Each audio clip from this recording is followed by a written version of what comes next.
Tonight on Frontline 365, we investigate how rising tensions with Iran, economic instability, and global political decisions may have created a hidden $24 billion cost now impacting everyday Americans. What if one foreign policy decision ended up costing Americans $24 billion? Not in theory. Not on paper. But in real economic pain felt at gas stations, grocery stores, and across global markets. As tensions with Iran exploded, critics say the United States blinked, and the economic fallout may already be hitting everyday Americans. Tonight, we investigate the geopolitical chain reaction behind what some are calling the $24 billion capitulation, the $24 billion cost of Trump's capitulation on Iran. How did we get here?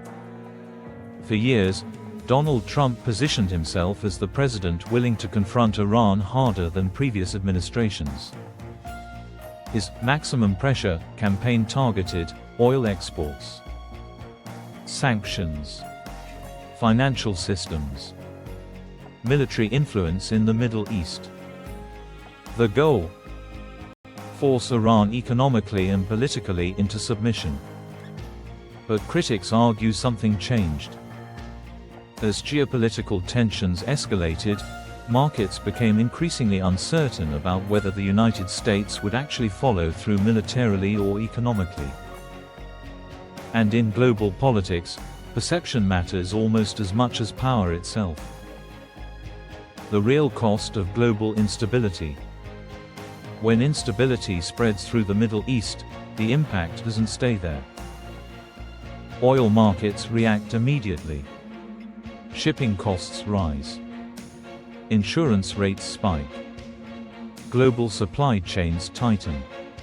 American consumers pay the price. Recent reports show grocery prices jumping sharply again in 2026, with food inflation accelerating across major categories including beef, vegetables, and coffee. Analysts and economists increasingly warn that tariffs, war fears, and supply disruptions are feeding directly into higher consumer costs.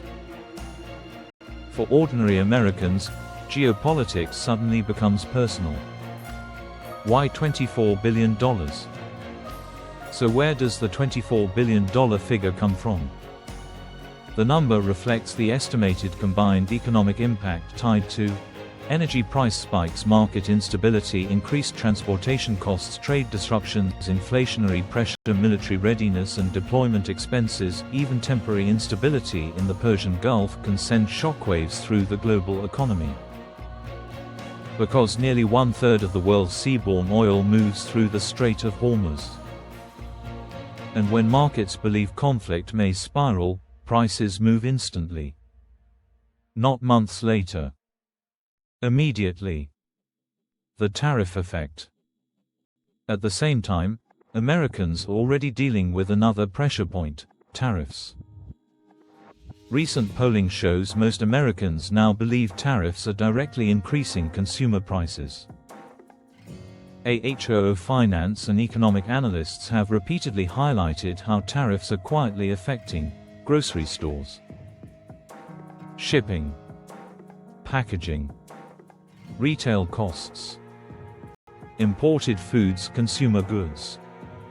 Even companies trying to absorb costs eventually face pressure to raise prices somewhere. And once inflation psychology spreads, everything becomes more expensive. The political divide. Supporters argue Trump avoided a wider regional war that could have become catastrophic. Critics argue backing down projected weakness that encouraged further instability.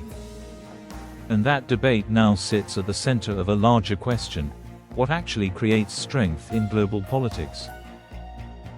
Military escalation, economic leverage, diplomacy, or strategic restraint?